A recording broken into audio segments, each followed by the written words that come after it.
Welcome to The Path. This podcast is a production of the men's ministry of First Baptist Church in Hendersonville, Tennessee.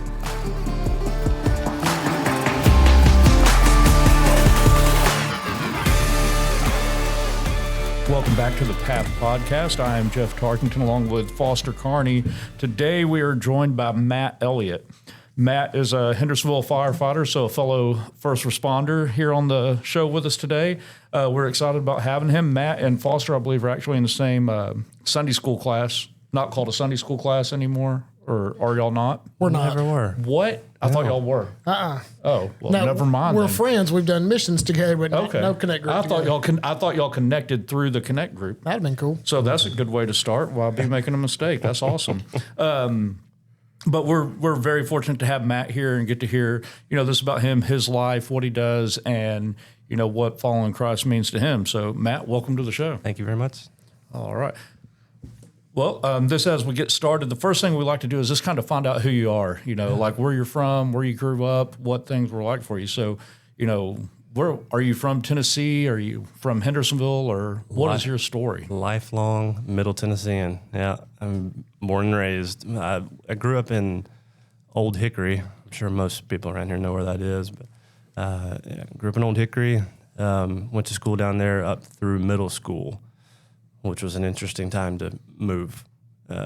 But my dad worked for Metro Water Services, and they had a thing in place for a long time where you had to live in the city limits in Davidson County, or in Nashville, whatever they considered that. So, but they lifted those restrictions for a short period of time while he was still working, and he said, "We're getting out. We're moving out a little bit further away." Which I thought when he took us up to White House. So in middle school, we lived up in White House, and I felt like that might as well be Indiana.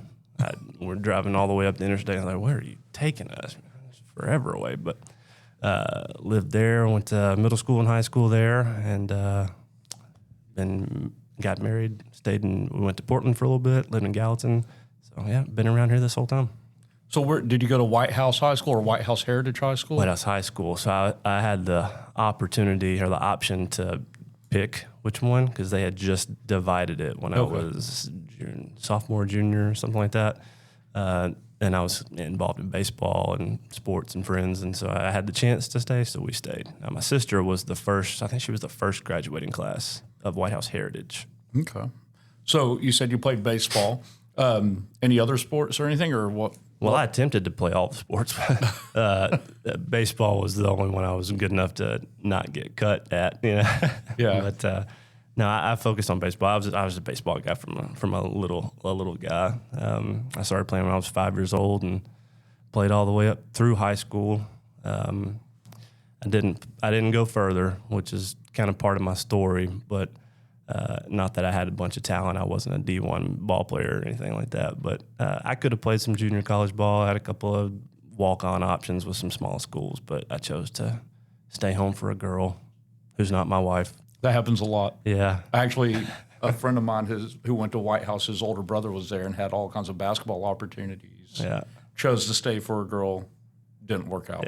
Yeah. So turned down going to school to play basketball. Now, I wish I'd have played other sports. And for the guys listening to this may have kids in sports. It's good to play lots of different sports. I feel like these kids these days focus on a sport and then that's all they do. But I wish I had played football just to make me stronger for baseball, honestly. But I just focused on baseball. Yeah. I was fortunate enough to be on some pretty good teams, and that was a time of my life. That's great. So what was life like for you in that time during high school? Of course, baseball, I'm sure, was a big part of it. Yeah. But what else were you involved in? I had a wide variety of friends. It was interesting. It was a unique opportunity. My friend group was pretty diverse. Obviously, the guys on the baseball team, pretty close with them. My best friend was not in athletics. He was actually in the FFA. He was pretty involved in that. So I took the FFA classes. And didn't really do any of the competitions, just where those of my friends, that's where they were. So I took those classes. So I was a little involved in the FFA. There was some running around, some stuff that I wasn't real comfortable in. Looking back, I'm I'm happy that was the case. I don't think my heart was in the right place on why I made those decisions, but it was because it was mainly I was fortunate enough to be like a co-captain of the baseball team, and I was just fearful of getting in trouble. Like if my coach found out what we were doing, guys, But that's why I didn't involve myself. But it was a good time. It was a tough transition into middle school. Like I said earlier, changing life at that time was tough. I understand fully now why my dad made that decision. Yeah. But uprooting and having no friends at the middle school time frame, that was a tough one. Yeah. That was a tough one. So you were involved in some FFA, of course, and baseball. Were you going to church or anything? Did your family go to church when you grew up?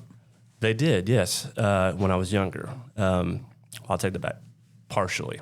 So my mom went to church, and she would bring me and my sister. My dad was not heavily involved. It was a sporadic, at best, joining us at church, and that was when I was younger. When we moved to middle school, when I was in middle school, and made the move up to White House, I saw that as my opportunity to, this is a different church. I don't want to go there. I don't want to be a part of this. This is not the people I know. So that was an opportunity for me to stay home like my dad was. I didn't want to go. I didn't have friends, and he wasn't going. I wasn't really involved with that. So that was kind of a beginning of a different walk of my life at that time frame. But yes, we did go when I was younger. I was in the church plays, and my mom made the costumes, and she ran the programs. It was a small Presbyterian church. It was right behind City Road Church of Christ in Madison, a big church. Well, we were right behind it. It was maybe it was a little bit bigger than this room we're in. It was very small. So by the time you moved to White House and going to middle school, were you kind of staying home with Dad at that point? Pretty much, yeah. I wasn't. My sister was involved at that time, so her and my mom would go, but I was pretty much disconnected from it. And I didn't feel like I was disconnected from God yet at that time, but I definitely didn't want to be involved in like an organized church experience when I was that age. What about your friends? Did you you said you kind of had friends that would run around and everything, and being the captain of the baseball team was what kept you on the right path. Did you have any friends involved or anybody that tried to get you to come with them or anything? My best friend went to it's called an Assembly of God church. It's like a Pentecostal church in that area, and in the White House area. Yeah, around there, it's like Ridgetop. Yeah. Kind of in that area. So it was close. There was no excuse to not go for proximity's sake. So he was involved. His family was involved. I would kind of visit that every once in a while. That was something I just wasn't super comfortable with at the time. It was just different to me, and like how that looked at their church. And but yeah, that was really, like, looking back on it, that was probably the only friend that I had at the time that was associated with church at all. Really. Wow. Yeah. So I feel like this is going to get kind of interesting as far as your story goes. So you go through high school, not really involved in church. So I'm guessing you probably weren't a Christian at that point, going through high school and everything. No, looking back, probably not. I think that I thought I was. Right. Is it the thought, well, I'm a good person, Exactly. I'm not doing all these bad things. Like I see these friends out here, they're going out and doing stuff that's just kind of wild, and I'm not, because I don't want to get in trouble. So yeah, that's exactly right, and that carried on for a long time, which is part of what my wife brings to the table eventually in this story. So what happened after high school? You said you had some opportunities, but you didn't take them for baseball. Yeah. So what was going on when you got out of high school? Well, I had no idea. I didn't know what to do. The only thing I knew was baseball, and I knew I wasn't good enough to keep doing it. So with that being the case, I thought, well, how can I use this lifelong process of being involved in a sport? So I was going to go to college. That was just kind of an ingrained thing for me at the time. My parents were pretty with that, So I thought, well, what can I do? How can I use this? And I thought, well, maybe I can coach. I can coach baseball. I got a lot to offer. So I decided to go to school and get a teaching degree so I could coach baseball, which is not the best reason to go be a teacher. That's probably pretty common, though. Yes, I probably is. And even more common, it was like history. Yeah. Social studies. So many coaches are history teachers. Yeah. Well, and then I fell in love with the subject matter. I loved it. I still do. I still really enjoy history, and I really enjoyed trying to get that across. But I ran into a lot of pushback with that, with the age group. I was a high school teacher, so trying to get high school kids interested in something that I was really interested in that didn't quite work out like I thought it would. So there was a lot of pushback with that, and it got to be a lot to take. So I was doing some spying on you, know, before this. Yeah. I think you went to Western Kentucky. I Is did. that right? So what was life like? What was life like at Western Kentucky? Life was great. I loved Western Kentucky. I loved Bowling Green, loved the city. The only thing that I didn't like was the uphill walk at 8 o'clock to take a 8 a.m. philosophy class. You know, that was the only thing. But I loved it. I loved my time. It's a very beautiful campus. Awesome. I coached high school basketball for a few years, and we'd always do our team camp there. And it's a great campus. It's beautiful. And I was in a brand new dorm. Like it was really nice. And it was a great time. My roommate was my best friend from high school, the guy I was talking about. We met in middle school, and we were college roommates. It was a really good time. And I really liked it. I do think, I know that 8 a.m. philosophy class I just mentioned, that was the step one of a really drastic fall of a downward spiral in my walk with God and my relationship with Christ. What just wasn't there. But it was just an even more. It was like that's where it just really dropped. I thought I basically just educated myself out of it. I thought, I got so educated that I became very uneducated in it. Was it the philosophy and the education that went along with that kind of took you away from, I guess, looking at Christ and what the Bible teaches, and looking more so at what the ancient philosophers and absolutely basically the way of the world? Yes, I guess. Yeah, absolutely. I think that it was just a classic case of going to college and getting that agenda pushed. And I was a statistic with that because I was not rooted before I went, which is why I think, looking around here with all the young people here that go to church and the teachings that happen in our connect groups, and it's just such a blessing to walk around the halls here and see all these young people, these college age people, high schoolers and all the young folks that are getting involved. They stay involved and they're rooted as they go out into this evil world, that they can be rooted in the Bible, rooted in their walk with Christ. It's a classic case of going to college and getting liberal agendized, basically. We were at I just got home a few minutes ago from a pastor's conference. Everybody knows I'm not a pastor, but up in Jackson, Tennessee, and the kids and Jackie are with me, and it was neat today hearing those three. We listened to three different pastors and then worship in between. But the three pastors were just talking about, being in the Word, staying in the Word, and just I think the theme of this weekend's pastor conference was all aboard, and just like get on board and let's stay on board, and it was neat. So, this liberal agenda that's being pushed is no bueno. It's not. It's not. And and it's time. And I'm encouraged by you guys by doing this, because this is. It's just such an important thing to push back against that, and to have the guts to not check that at the door when we come to church, and be willing to stand up and fight, and push back on some of those things that are being pushed so hard in the world that these young folks are growing up in. And it's fun, not to get in a political thing, but it's not even always liberal. You can go and you're looking at philosophy, but you still have very conservative values, right? But you're just not aligning. You're not claiming Christ as your Savior, right? And that's you see that. I think you see that a lot with the Stoicism, and stuff, which is not a bad thing, but you can if you take it away from being Christ-like, it is. If you start looking at that as your Savior instead of actual Jesus Christ as being your Savior. Yeah, it's funny you mentioned that too, because that was one of those last points before I truly accepted Christ into my life. Is that it was a move towards stoicism. Y'all got to tell me what the heck that word So means. I might sound stupid, but is that what is that the Marcus Aurelius stuff? Is that the Stoicism and everything? Yep. And I'll let you.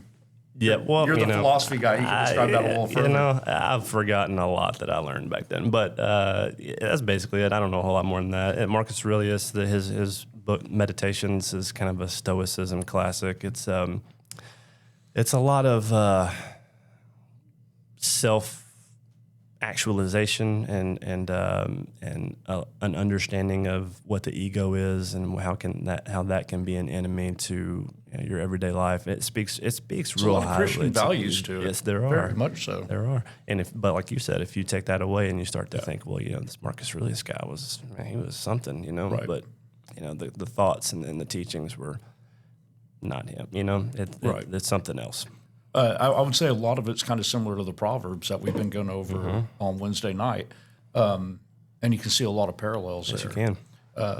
But you can also see that with some other religious aspects that aren't looking towards God and Jesus, that you see a lot of the Proverbs in some other religions, but they're not focused in the right area. Right. I had to take a world religion class, and it was very interesting looking at the different religions like Hindu and Buddhism and all that, and you see a lot of the Proverbs in those.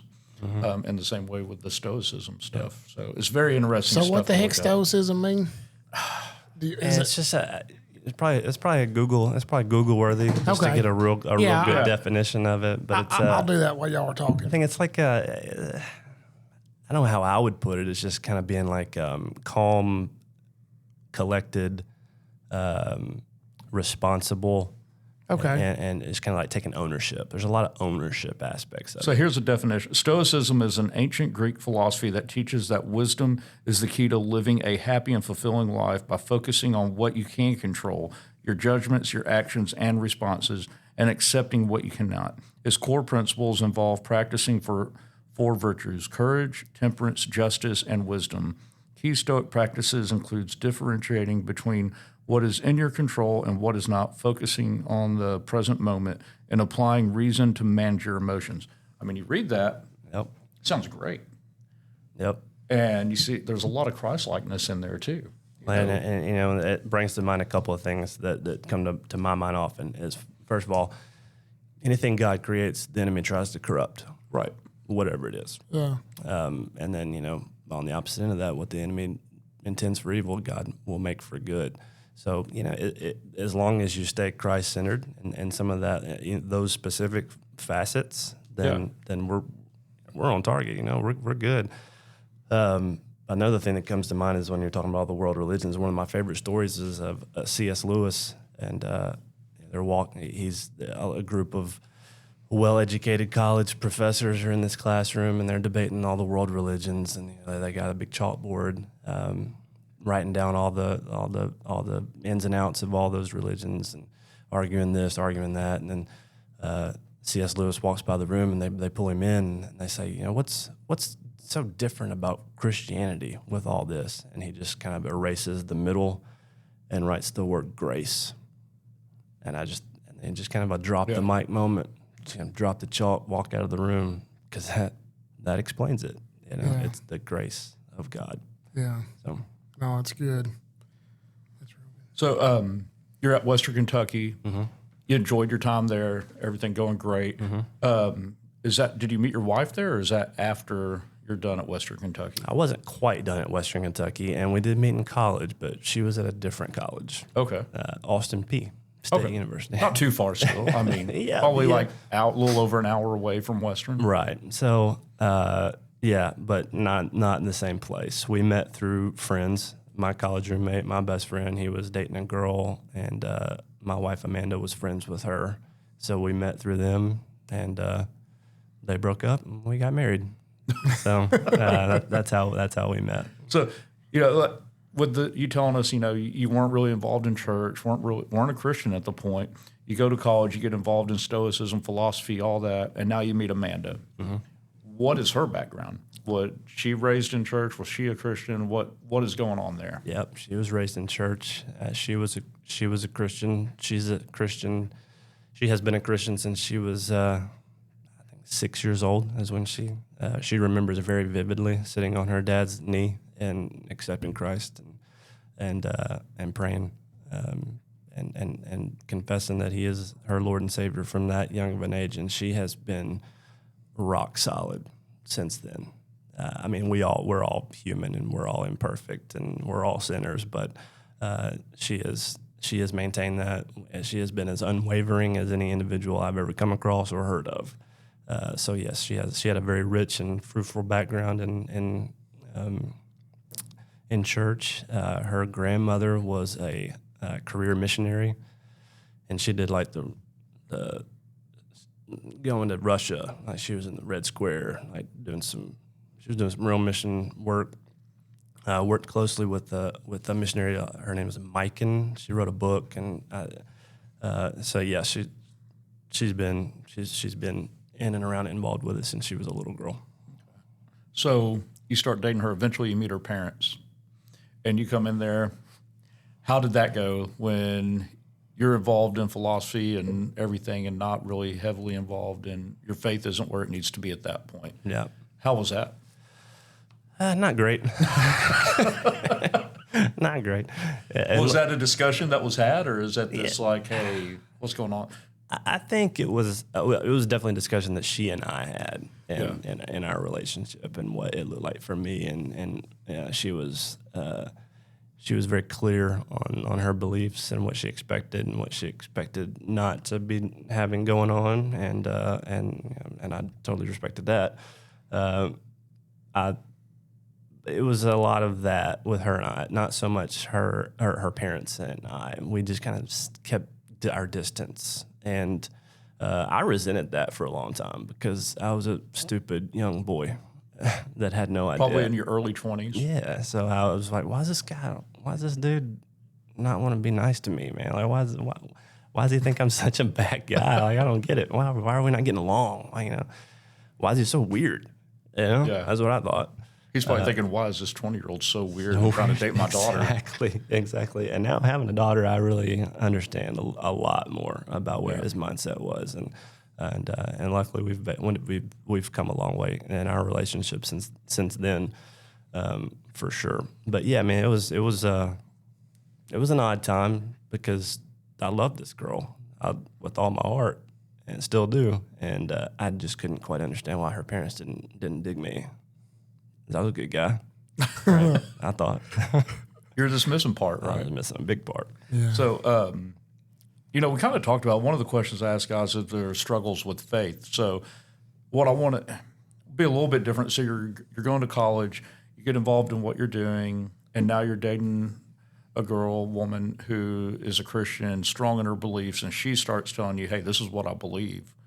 How was that inner turmoil with you? Like, well, I've been studying this. This is really what I believe. And how did that go? Mm-hmm.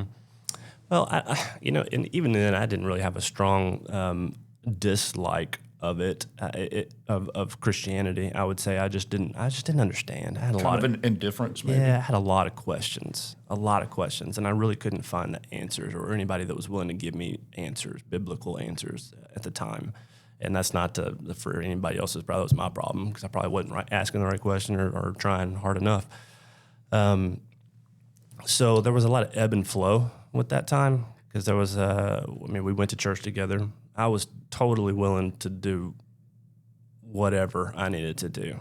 So we went to church. I tried. I would go, and I would have seasons of I thought of real growth, and then something would happen, and I would get down. I would just throw a big old pity party for myself and be like, well, why does God allow that to happen? If God's why is this happening this way? All that stuff, right? So then I would fall off. I just kind of compared falling off the wagon, man. It was just like I had it, and then but I didn't really have it, and then just one little thing would just throw me off the tracks, and then we'd start back eventually, and the same thing would happen over and over again, and it amazes me to look back on it that Amanda stuck with me that long, for a long, long time. And it was in continuous prayer that someday this guy will get it. So you meet her in college. What year are you in college when you meet? Ooh, that's a good question. I graduated in 2018, so it was probably about 2017. Okay, so you graduate Not college. 2017. That's way off. Okay.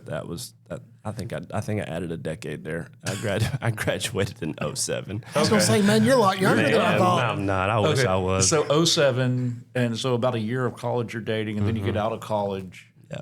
Do you get a job teaching and coaching somewhere? Yeah. Yep. Where was that at? Gallatin. Okay. Yeah. And then White House for a little bit. But Okay. it didn't take me long to realize that wasn't what I'm supposed to be doing. So is this struggle still going on while you're teaching and coaching? For sure. Okay. For sure. And honestly, looking back on it now, this pops into my mind that, not only was I not doing my job as a man, I was working. I hesitate to use this example sometimes because it sounds like I'm comparing myself to Paul. Believe me, I'm not. But I was going so far as to teaching against it because when I taught world history, this subject came up, and we would talk about we talked about Jesus and during the Roman time, and we would talk about that. And I remember specifically being so driven by the enemy that I would actually speak out against Christianity. I remember that very distinctly. I remember talking specifically against Paul, giving him all kinds of reasons why this guy was just making these decisions for money. He was a businessman. Paul was a smart guy, and then speaking words out of my mouth to the absolute destruction of what the truth was.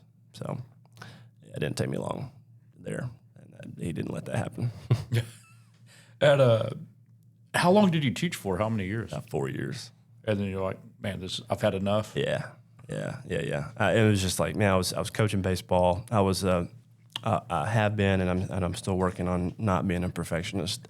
So I didn't like the curriculums that were handed to me. I was like, well, I can do it better. So I would write my own curriculum with every subject matter that I was given to teach, which was history, geography, world history, U.S. history, economics, government, everything. And all the books that were handed me were like, well, this is trash.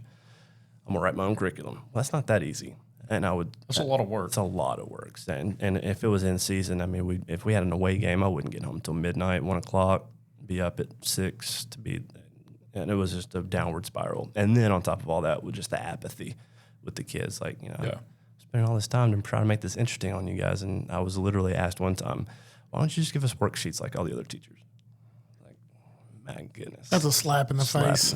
Yeah. And that's when I started to realize. But I didn't realize it as quickly as my wife realized that she didn't want to be in education, because she came home and said, I don't want to be in education. I was like, man, So was she a teacher also? Yeah, she was. So at what point are y'all married during this 4-year term? Yes. Okay, so let's talk about that. So you have this time, she's a Christian. You have to go to her dad. Did you go to her dad and ask for a hand in marriage? I did. And at this point, you're not a Christian. No. What was that discussion like? He was very gracious. I think, looking back on it, it was by far the most nervous moment I've had in my entire life, was going to his house to ask for his daughter's hand in marriage. But it was going to happen. I was going to do that no matter what. And as uncomfortable as that was for me, I thought that was the right thing to do. So yeah, he was very gracious in it. We had to talk, and I'm sure that probably went in one ear and out the other. I'll be honest, probably just looking back on it, but because I wasn't there yet. It's funny. It makes me think of there's a Kenny Chesney song. Do you listen to country music at all? That from time to time. Okay, so it's an older song, but it's talking about him and this girl are in love, and he goes to talk to her parents, and it's like the mom wants to know if he's washed in the blood or just in the water. And the dad wants to know if he's going to make enough to raise his daughter or take care of his daughter. Gotcha. And I'm like, man, I'm sure that's a question that's going on in her parents' mind. Hey, is this guy, is he washing the blood or is he just washed in the water? Yeah. Because there's a big difference in that. And I'm sure, we all have daughters in here. That's kind of a thought that's going to be going through our mind when somebody comes over to start dating Maddie, which is not going to be long. I mean, Well, she's we'll a see, right? teenager now. She's going to be a freshman in high Do school what? next year. We'll see how that goes. Yeah, I might kill him. But I mean, that's what you're going to be thinking, though. Is this guy, is he following Jesus, or is he this following the ways of the world? For sure. And just to speak into that a little bit, Maddie actually is praying for that dude now. And it's sweet. I mean, seeing 14-year-old, or here, she didn't do it in front of us. Now, we pray together as a family, but she does. She prays for the right young man to come along that will lead her well. And so that's really cool. But, yeah, no. I know the Lord will prepare my heart for when that day comes. But, man, I'm hoping that's later than sooner. Yeah, and you're doing your job now. You're working. You're getting that preparation there where she can sniff out the imposters. Yeah, the right? dirt bags. Yeah, for sure. So What's bad? For some reason, these girls like to find the bad guy, though. I know. Now, I think it's to drive their parents crazy. I don't know. Is it a rebellious thing? I don't know. I don't know either. and I don't. Hopefully that doesn't happen to any of us. Yeah. Please, Jesus, please. So you said your wife was an educator also? Yes, so she graduated with an elementary education degree, and she had an internship for a short period of time. And like I said, she was the first one to say it. I honestly think it could have happened either way. It was whoever spoke up first, and she came back to our apartment one day and said, "Matt, I'm done." So did she do it for about 4 years also? Not even that long. Not okay. that long. So Then she went back to school to get her nursing degree. so is she a nurse now? Yes, yeah. Okay, so she's a nurse, and then you are like, I'm done with this. Yep. Did you know what you wanted to do?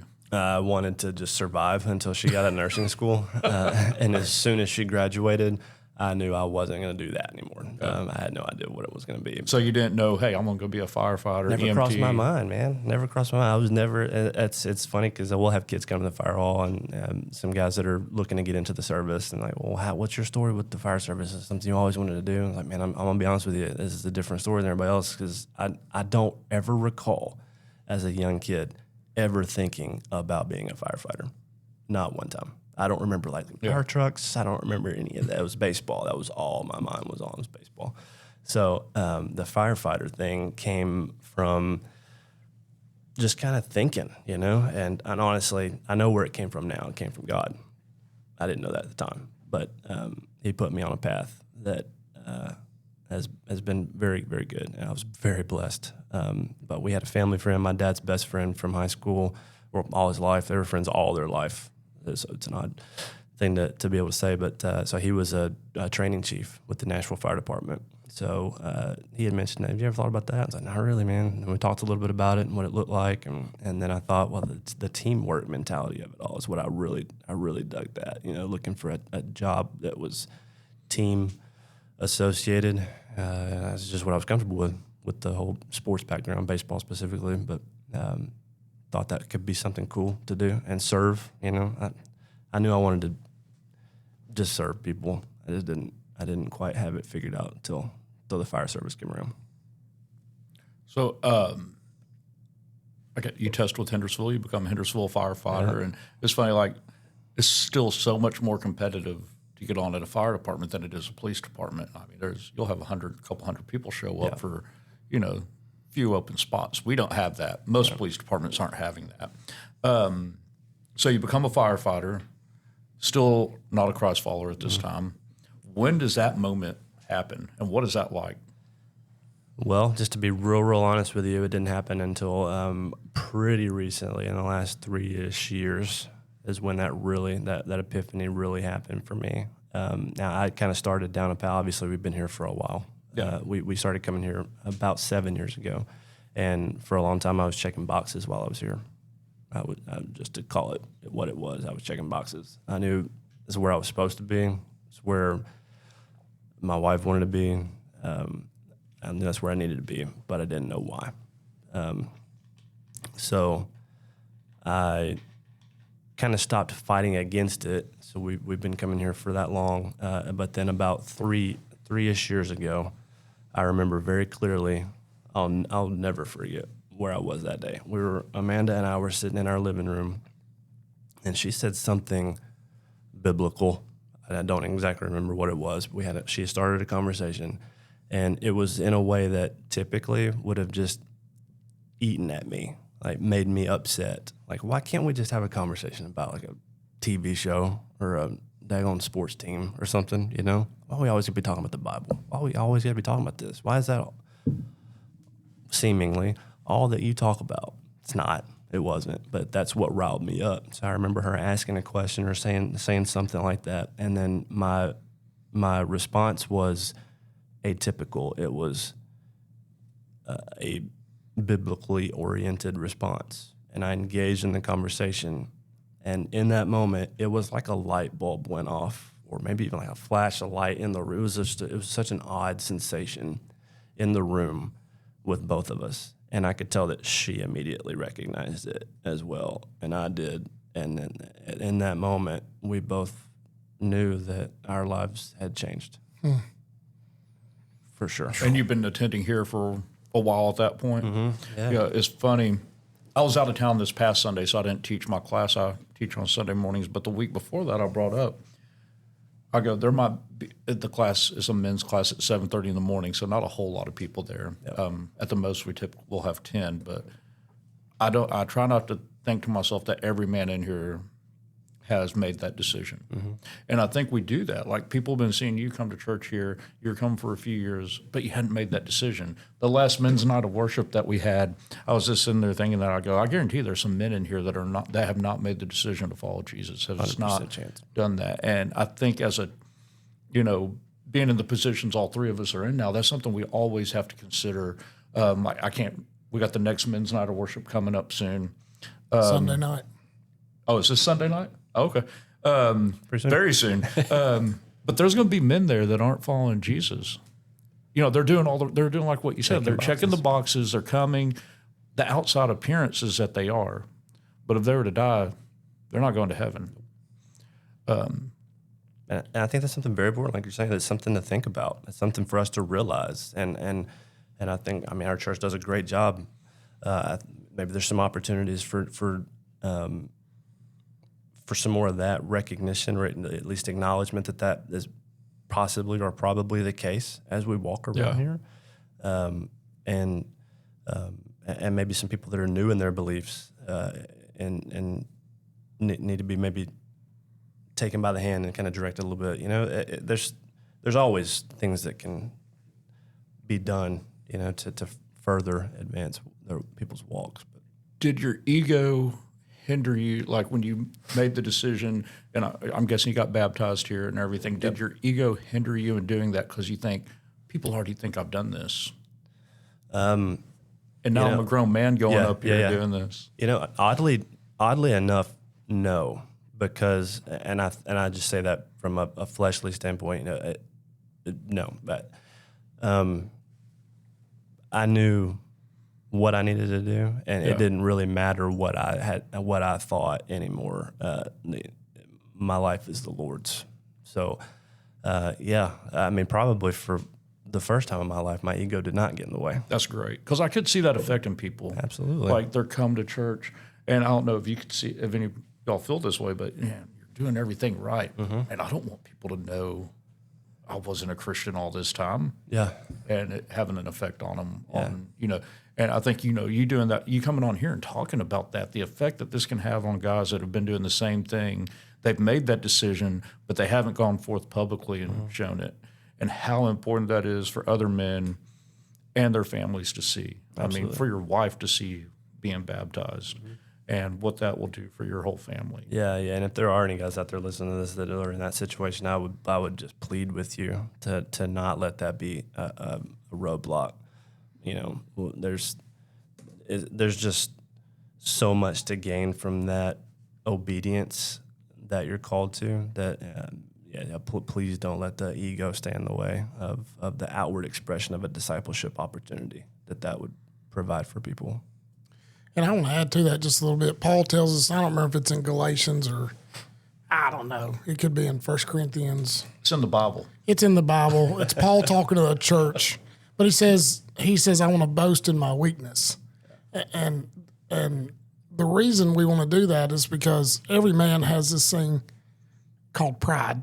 And when we surrender our life to the lordship of Jesus, we're not boasting in our pride anymore. We're boasting in our weakness. We but we want to boast about the Lord, His goodness. And so just to add a little bit to what Matt just said, like, don't be held back because you're nervous. Jeff asked, did your ego get in your way or try to block you from coming forward? Don't, you suck anyway. So just give God the glory and surrender to Him and come on, let's get it going. Absolutely. Pride is, it's a big one. It's a big one. And the pride of life is something the enemy tries to use all the time, specifically for men, I think, because it's just something that we all battle with, and that can look like a lot of different things. But it's definitely one that we got to work hard against. So when you made that decision, you change. I mean, what kind of changes did you see in your life when you made that decision to follow Jesus? Oh man, I hope other people can answer that question better than I can. That's my main hope, is that other people see it. And I mean, I will attest to be able to say, at least not just my wife, other people have said things too, but my wife has said, it's just hard to argue with a changed life. So she's seen it. I would, if personally, I feel a ton lighter. My responsibility levels have done nothing but increase with every year, maybe every day. Sometimes, some seasons it feels like that. But my load feels lighter. The peace that comes with it, the ability to be the husband I need to be and the father that I need to be. It's there. It doesn't make it easier, but it makes it clearer, I think. So just it's a peace. It's probably the best way to explain it. Just a peaceful understanding of what I am and what I'm supposed to do. How has being a Christian affected like your daily life as a firefighter, and going to work and being in that? We're in a similar. It's different, but it's similar. It's like a locker room type environment. Sometimes the humor will not be what we should be doing and everything. Yeah. How has that affected you in your professional life?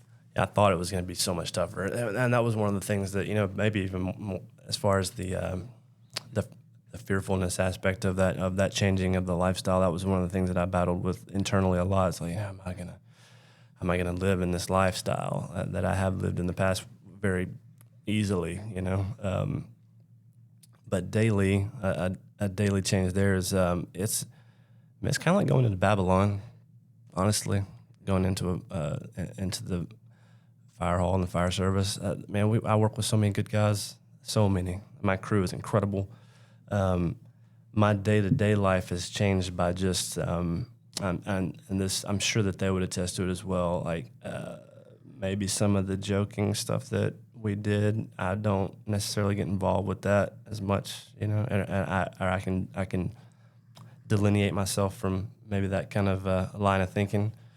Or just the day to day, it's different. I'll be prepping for a Connect group Bible study at the kitchen table at night, and the guys know it. They know. Or does it cause them to ask questions like, "Hey, what are you going over?" It does. Has it made them seeing you do that help you talk to them about Christ? Absolutely. I think so, yeah. Interestingly enough, I had a really good conversation with another firefighter last shift. It was a guy from a different shift who was working with us, and I was back there at the table prepping for this past Sunday, and they went, what are you working on, man? And, he really didn't have any idea, and then I told him, and then we proceeded to talk for about an hour about the gospel. And he's a believer, but he's got some things that he's battling with, and some thoughts on his mind, and just because I was sitting back there doing my thing, and he asked about it, and we talked, and it was a very fruitful conversation. So, it's a very freeing thing to be able to know that I can go in there and do what I do, and read the Bible and study and prepare and be completely unashamed about it. I have this quote I want to read, and I think it can apply with your sports background and then going into the fire department and trying to start off on that. And it's from Seth Stone. And it's not a Christian quote, but we can take it, and I think we should take it to heart as we're supposed to be Christian leaders in our work, in our community, in our home. But he says, I wanted to be liked to fit in, but I needed to be led. And Seth Stone, he died in 2017, but that I wanted to be liked to fit in, but I needed to be led.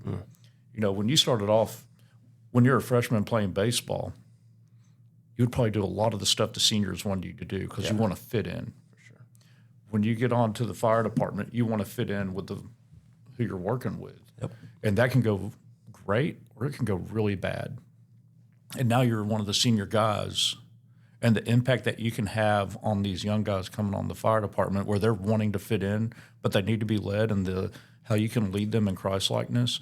Not this, you know, it doesn't always mean, hey, I'm reading the Bible to you, but this how you act in your daily life. And you mentioned it earlier, and it's kind of the same thing I say when I go to work. I don't want to live a life if I tell somebody I go to church, they're like, oh, you go to church? Right. And, you know, it's like, it's not always, you know, quoting Bible verses. It's how you act in your daily interactions with people. I fell at it all the time. And most of us do in some way, but it's the overall and what we're trying to do. So I had one of our guys driving for me one day a while back, and I think it was a Sunday. I was on shift, and he said, "What's the word today?" Double T, that's what he calls me. It's the way my name's spelled. But so what's the word for today, Double T? And I thought, well, what are we talking about today? And so we were in Acts, so we talked about that while we were in the rig. And then the guy in the back was from a different station, like, "You've been involved for a while?" And his response was, "As long as I've known him." And I was like, man, that was big, you know. That was big for me. It was an encouragement for me from him. It was great to hear that from him. And then for the guy in the back asking the question, you know, and then come to find out he's a relatively kind of new believer and just got married. He's got a big important walk ahead of him. So, man, it's opportunities like that in those moments that I'm just very grateful, and I recognize how blessed I am by the Lord to be in the position I am right now. I was with a guy a couple Thursdays ago, and he attends church here. I think he's fairly new attender, but I met with him at 5:30 in the morning, like I said, 2 Thursdays ago, and we were talking. I was sharing with him. He's got a bunch of new kids. Well, he's got 3 kids, and like a year apart. They're like from 0 to 3, basically. And I told him, I said, man, I want to encourage you in your time in the morning, like when you get up and you pray, ask the Lord to put somebody in your path that day, and then read the Word and ask God to explain the Word to you, help you understand the Word. And he texted me last week. We couldn't get together. I was heading to pick up the pastors coming home from their Spain trip, but I said, man, I can't do tomorrow because I'm gonna be midnight getting home. I'm just gonna be tired, and 5:30 is early. But he said, I got to tell you, he said, Foster, this past week I've told more people about Jesus than I have the last 15 years of my life. And it's just, if every Christian man, not even counting the women and the kids, if every Christian man would share their faith with somebody, we'd change the world, change the fire hall, change the police department. Jeff's had guys that he speaks up or asks, hey, you want to go to church with me? And they come, and it changes their life. And just being bold in Christ again, and being recognizing our weaknesses and be okay with that. Yeah. Yep. yeah. Are your parents still around? My mom is. My dad passed away a couple years ago. Okay. But before that happened, we actually sold their property up in Portland, and we converted our basement into an in-laws quarters. So they both lived with this like that for a little while, and then Dad got sick, and he passed. But Mom's still with us, and she's living down there in our in-laws quarters. Does she come to church here with you also? She goes to a different church in Gallatin. Okay. But I'm just glad she's going to church. Yeah, that's great. She's kind of reconnected with some old friends. I don't want to say older friends. You know what I mean. Old friends from school. Yeah. So she goes there with them, and it's good. It's good. For What her. about your wife's parents? They attend somewhere. I don't know where they go. So how about close to home. when you accepted Christ, how did that affect the relationship with your wife's parents? Or was it having grandkids that really affected that relationship? I would say more so the decision to walk with Christ, for sure. Now we have our proximity issue. I mean, they don't live a long way away, but they don't live as close as my parents did and do. But yeah, no, I think that relationship really flourished, and it wasn't necessarily obviously it's nothing that I did or we did. It was through Christ, but it was really a recognition on my part of maybe why things were the way that they were early on in those stages, and an acceptance of I wasn't where I needed to be. Yeah. Hearing how you grew up and, when you stopped going to church and everything, why is it important to set an example for your family, and how do you do this? It's so important. It's so important because, well, I mean, you can go from a lot of different ways. Statistically, fatherlessness is a big problem, and because of that fatherlessness, a lot of the negative impacts of this world are what they are. I know that my dad was a believer before he passed away, and that's because of a conversation that he had with my wife, which I'm so grateful for. That's great. Like on his literal deathbed in some of his last moments, that conversation was had, and he spoke it out, and so I know that was the case. When I was younger, it was not a great example. He wasn't there. He was present for me a lot. He never missed a baseball game. He never missed a practice. He was at everything. Right. He was not the biblically Christian man that we need, that I know that I need to be for my kids. It's important because as the Bible teaches us, we are the family shepherds, which is an incredibly great book, by the way. If you haven't, it's by Bodie Baucham. It's called Family Shepherds. It's like one of those pick it up once a year type thing and reread it. Really good for the Christian man and being the head of the house. It's been said that we're the spiritual leader of the house, and I've heard that's partially true. We're the head of the house, and that there a lot of that. There's a lot that goes with that, as well as being a spiritual leader. It's you're the head. Yeah, there's a lot of responsibility there. So living that out and setting an example, praying with your kids. I pray with my kids every night. We talk. We do the things, and I just want them to see me with this Bible, reading it, and talking to their mama about it, and us discussing it together, and setting that example for our kids is just it's just something we can do in our house that can go a long way.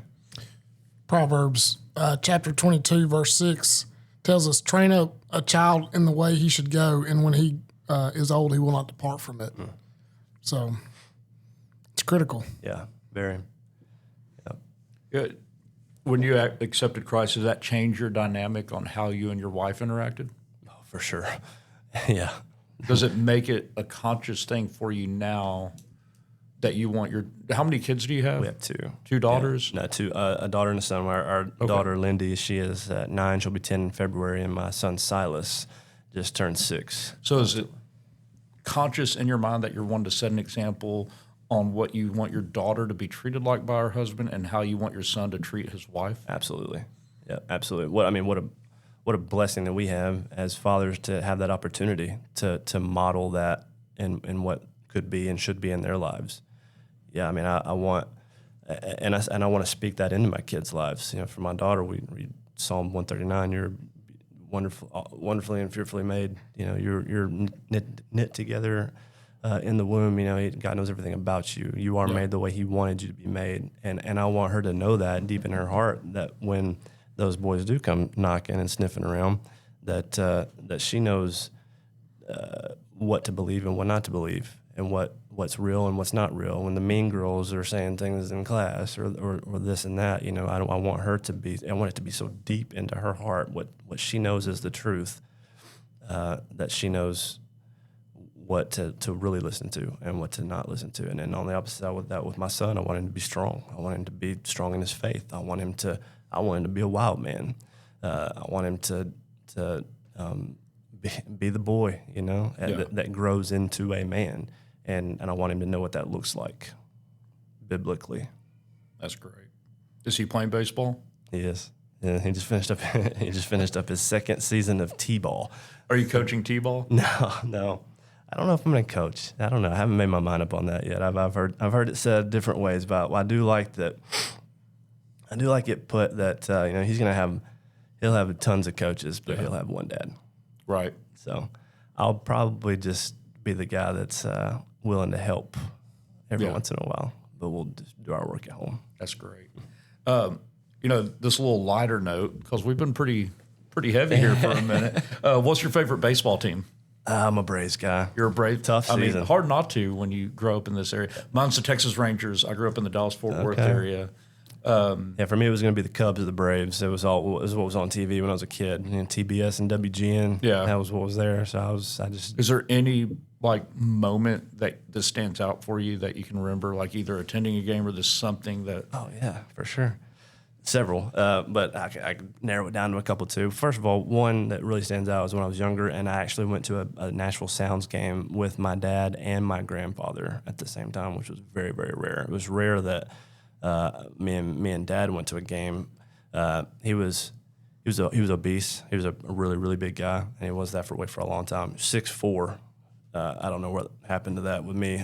My sister got all that height. I could have used it a little bit more, Dad, but he was a big guy, so he struggled with that, with the weight thing, and it kind of hindered a lot of what I did and experienced as a child, including going to baseball games. But we were both there, and somebody cracked their bat in batting practice, and they came and gave me the bat from the Nashville Sounds. That's cool. That was when I was a little kid. Still had the bats in my basement. And then later in life, my whole family, again, Dad was there. Looking back on it, pretty rare, but it was me and my wife and my mom, dad, and sister. We all took a road trip down to Atlanta to catch a Braves game. We were sitting in the left field bleachers, and Freddie Freeman was up, and he just kind of got jammed on one and went inside out and fouled it off down the left field line, and it literally landed in my lap.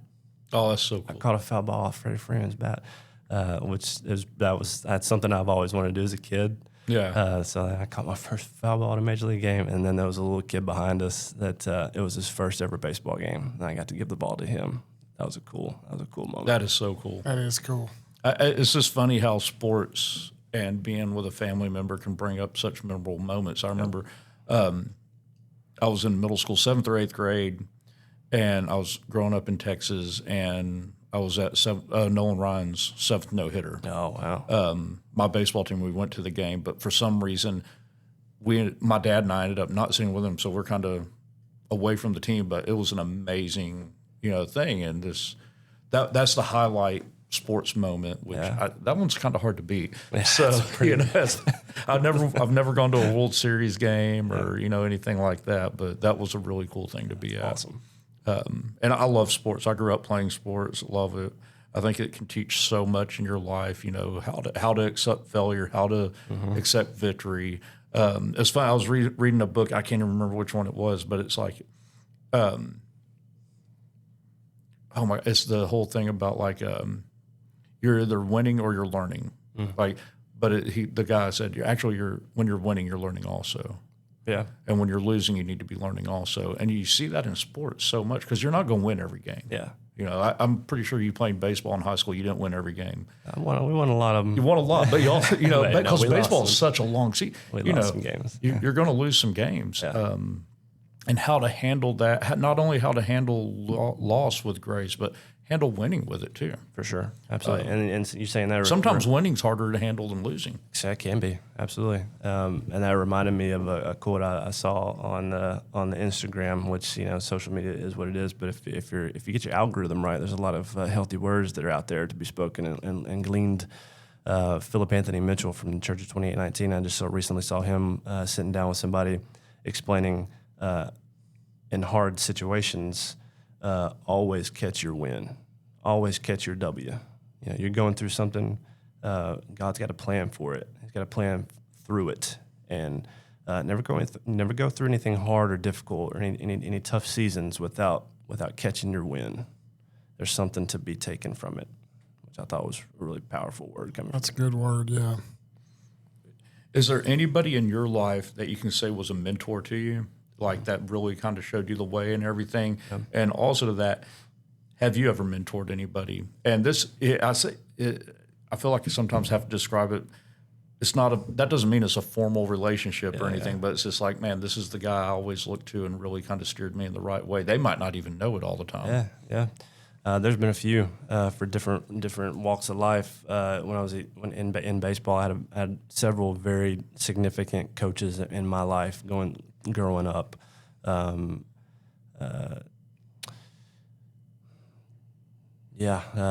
Coach Callis was one. Harold Herman, he's a local guy. They were very significant in my younger days. And then Tony Long was my high school baseball coach, and he was the best way I can ever describe Tony was if you've seen the Remember the Titans, he was Herman Boone. That was my baseball coach, like Denzel Washington's character. Yeah, and that was how that's how our world was. It was a tough one.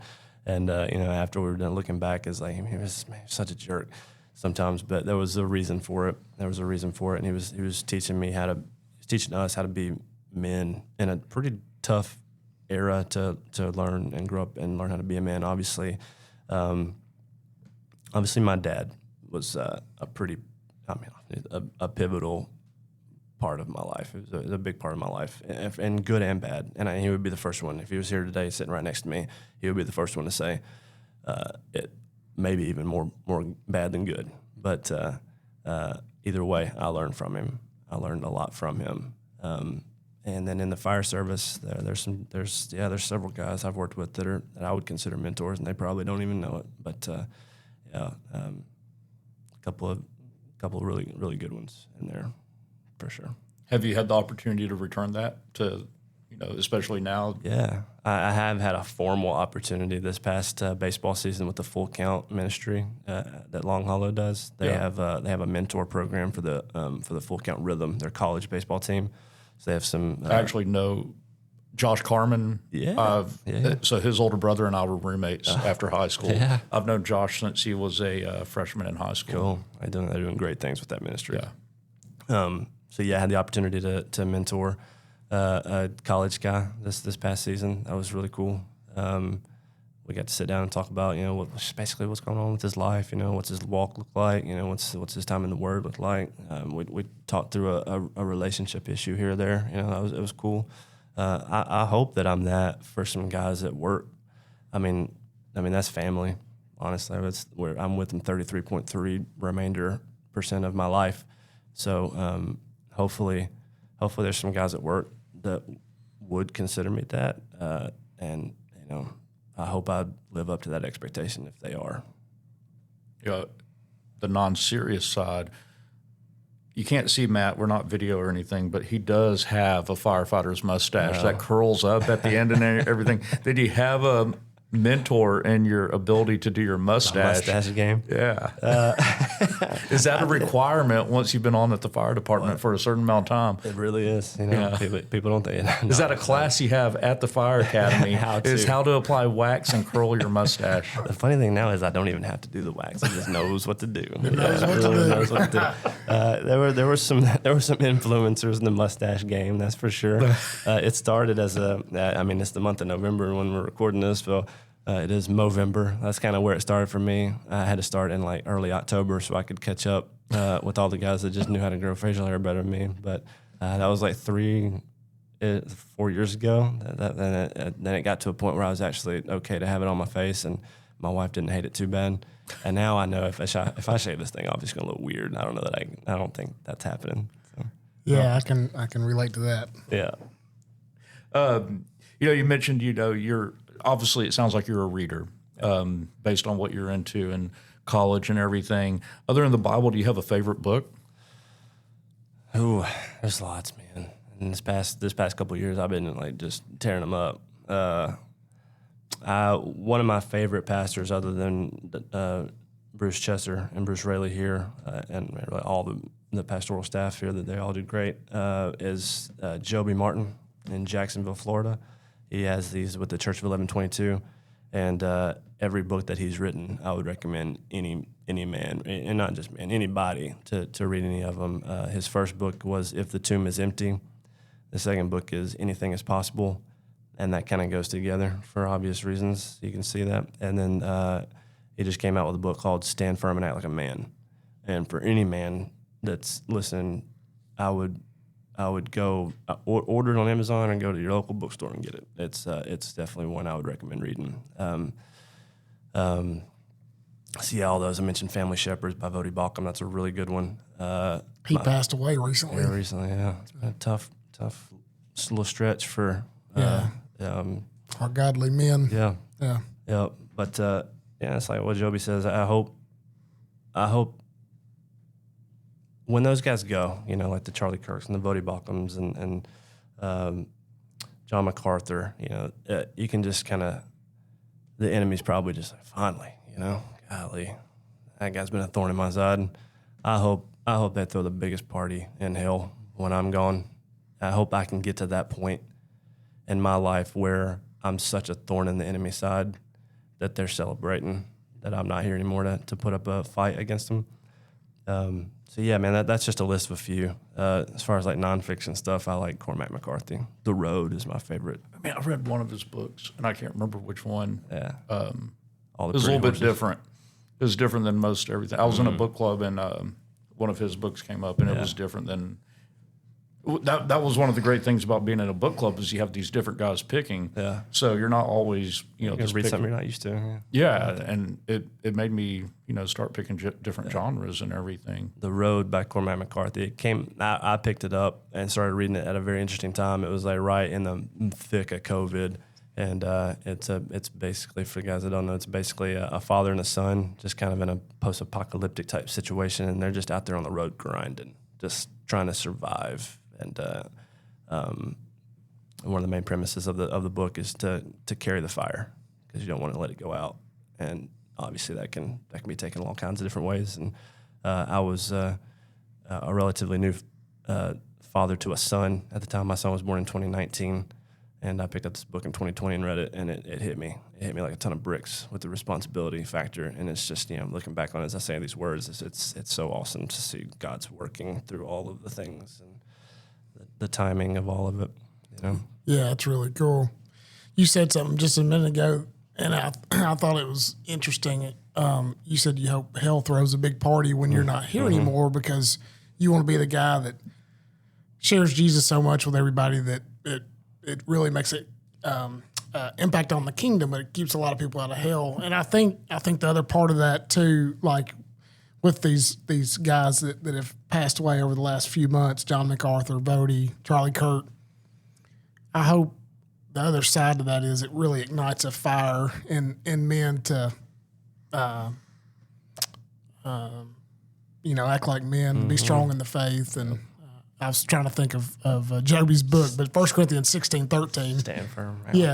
Stand firm, act like a man. So, and that's kind of the premise of that book too. And that verse, the 1 Corinthians 16:13, and that and it's and 14, that's right. And do it all in love. Yeah, so that's such an important part of it, Yeah, for sure. And to do it all in love. Yeah. And love is so important, That's what Jesus told us to do, to love the Lord our God with all our hearts and love your neighbor as yourself. And it's just it's such an important aspect of that path and that process.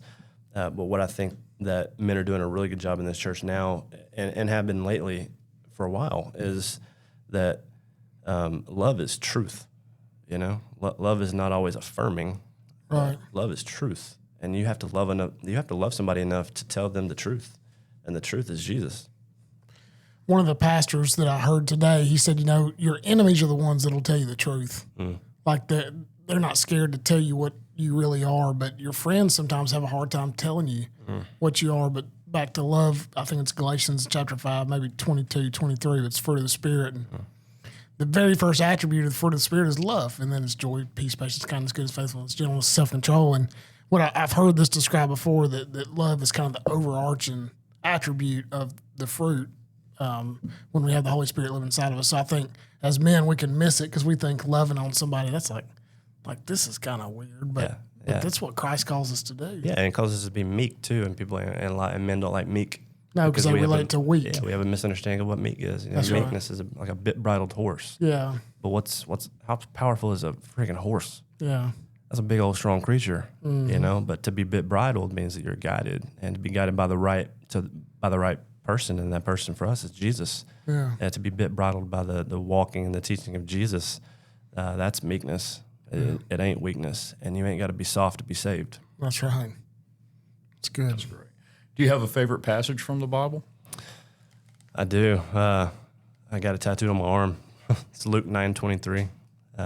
He's talking to the people there, the disciples and people around. Jesus says, if you want to follow me, take up your cross, deny yourself daily, and follow me.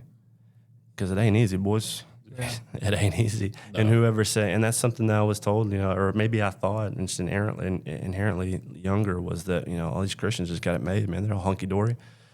They're living this Christian life. It's all perfect. It is not all hunky-dory. It ain't all hunky-dory. At all. If you're doing it right, it ain't. It ain't supposed to be. It's hard. It's difficult. And it's a daily thing. To deny your flesh, to deny yourself daily, that resonated with me. I remember specifically Dr. Chester preaching on that, and that verse specifically, when we were going through Luke, whenever that was, he taught it, and that hit me. And that was like, it was the piercing part of the sword of the Spirit. It went right to my heart, I think it's whenever you start doing something as a Christian that's trying to reach other people to follow Christ, there's going to be hurdles thrown in the way. Whether it's doing a podcast, there's going to be hurdles thrown in the way of it. Whether it's doing a shrimp boil where you're which is the big event done every year, there's going to be hurdles thrown in it. It's always, and this makes me think, what all is Bruce Chesser having thrown in his way? Oh, man. When he's up here preaching every Sunday, how hard is that? Yeah. We're not doing that. But we're still seeing it. I know. Yeah. And you saying that it's so important that we pray for him and we surround him in prayer. What we do with the men on Sunday mornings, man, it's just so being a part of that when I can, when I'm not on shift. It's such a cool thing to be a part of, and so it's so powerful. And all the pastors out there, all these guys that are just, they move as you move closer to the X, man. You're right, you're on it. And the target's there, and you're going to be dipping and dodging and ducking arrows because when you're closer to the X, you're gonna feel it. So praying for all those guys, that are doing that. We started off, and I thought y'all were in the same Connect group, and was wrong, but it was a mission trip. Where was that, to Guatemala? Or? It was. So when you're getting ready for that mission trip, did you have hurdles thrown in the way? Oh, for sure. Yeah. One of the biggest hurdles was that I was vehemently opposed to missions trips prior to that day in the living room that I was explaining to you. Yeah. It's always something my wife has wanted to do. Her grandmother did it. She knew she was called to do it and be a part of it. And not only was I not supportive, I was strongly opposed to it, saying, that's not something that you're going to do. That's not something that we're going to do. And we daggone sure ain't going to take the kids with us and put them in danger because I got a responsibility here. So I got a job to do, take care of my family. I was just such an idiot, I was just a tool for the wrong team, honestly. And once that was lifted, and we had some discussions about missions. We said yes. I said yes. We'll see what happens, And it was at the like a get together tea thing last year that just happened at church. I think yesterday. Generations Tea. Yeah. And your wife Jackie was speaking, and I remember Amanda texted me. I was at work on that day. I'm typically at work when things go down. It's just how it goes, good or bad. And she texted me and said, "Hey, I know this is a tough time for you to make a decision or answer me right now, but they just said they have 2 spots, kind of out of nowhere." And I was like, "Well, tell them, yeah, we'll go." And I didn't know what that looked like. I don't know. I didn't know, but I knew that's what we were supposed to do. So yeah, there were some roadblocks initially to keep us from doing it. And a lot of them, like you said, we put them in our own way. Yeah. It's our thoughts, but, that is, I think the devil coming at us. Like Foster, you've been on quite a few. Does it ever feel like when you're getting ready to go do this, that it's like everything that can go wrong all of a sudden starts going wrong like the week before you're supposed to leave. Yeah, no, for sure. I mean, even 2 or 3 weeks ago, we were planned to go on another trip to Guatemala, actually with Matt and his family and some others. But what we came to realize pretty quick on this one, because we've been on both sides of this. So early in the mission trips, we would make our own plans, and there was always just challenges because we really weren't leaning into the Lord on these. In the last, I don't know, few years, we've spent a month at a time in Alaska in 22 and 23, and then Guatemala had been 12 or 13 times. But what we learned is when we rely on the Lord, he provides a way. There's challenges, but more challenges when we're trying to do it on our own without leaning into him. This last trip, we just felt like, hey, we committed to go, but we never asked the Lord to bless that. And so we avoided the heartache by just saying, hey, we're just not going to go. And the Elliott's felt it. I mean, we were excited to go, but it just wasn't right. It just wasn't the right time. And so, yes, there are roadblocks for sure. Yep. That's great. Kind of wrapping things up, and if you have anything else that you feel led that you need to share, please go ahead. But this is kind of the question I go to when we're wrapping things up, and this to kind of sum everything up to end the show is, what does being a Christian man mean to you? And you've answered that a lot throughout all the questions, but this what does it mean? Man, it's I think that it means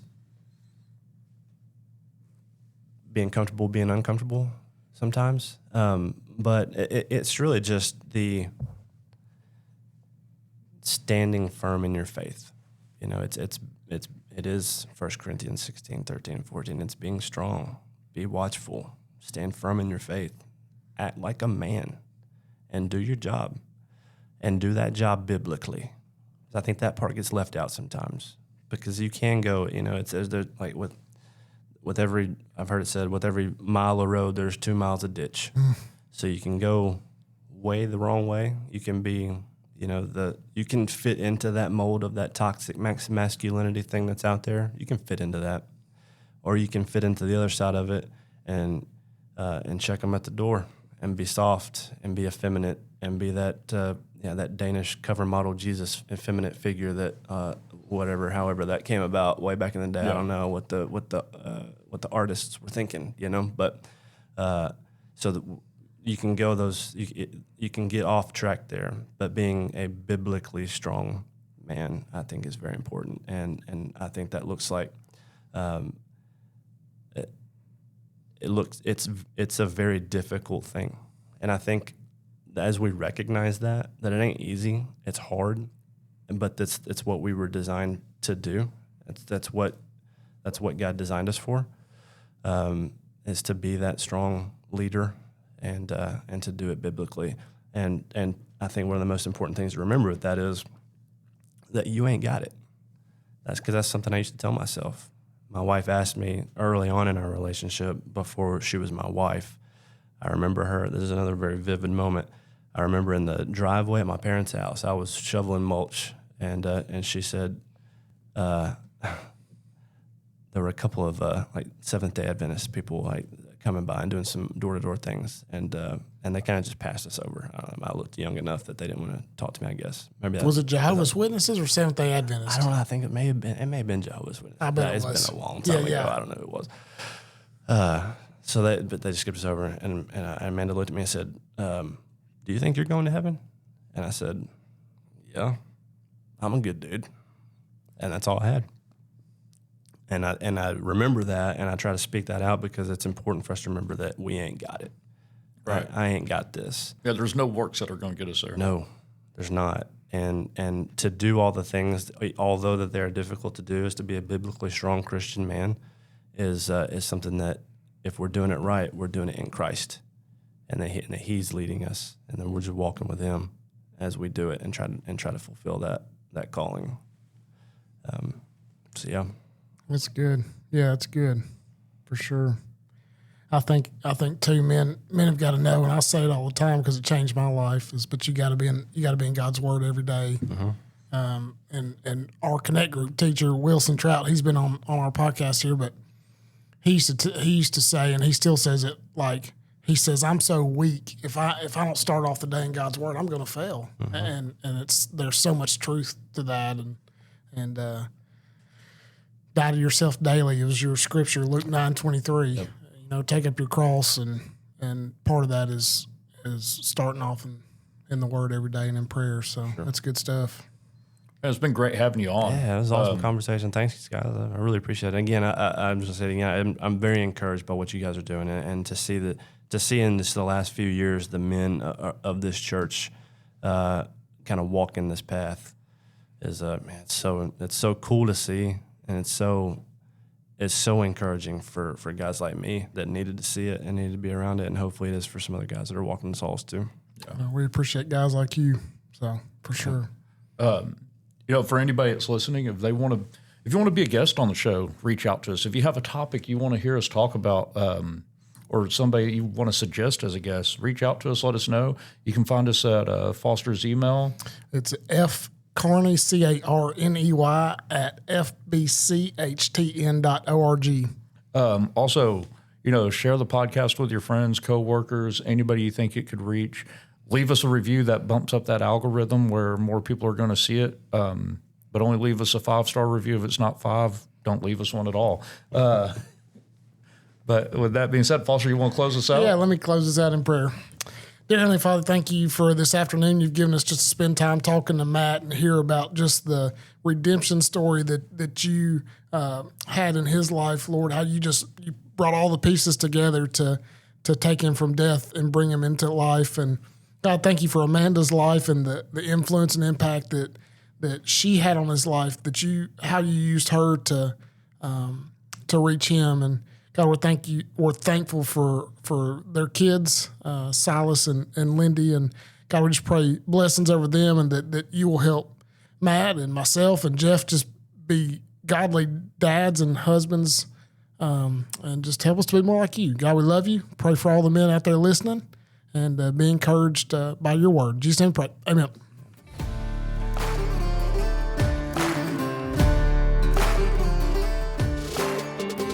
Thank you for listening to this episode of The Path, a podcast production of the men's ministry of First Baptist Church in Hendersonville, Tennessee.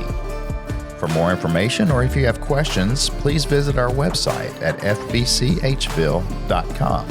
That's FBCHville.com.